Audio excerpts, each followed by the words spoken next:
Okay, now we're attaching the 65 pounder as well with this clutch, but it's going to be activated right from the start.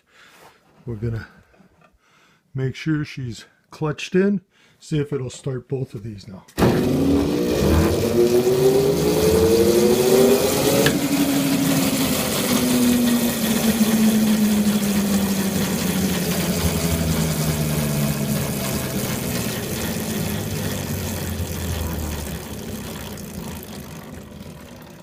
As you can see, the 170 pounds is way too much. It clicked out the motor.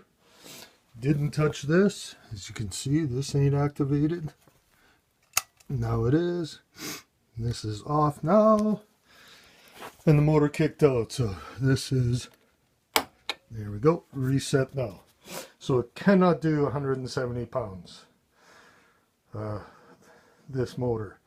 But yet I can do, when I clutch it in, I can do the whole series of 270 pounds.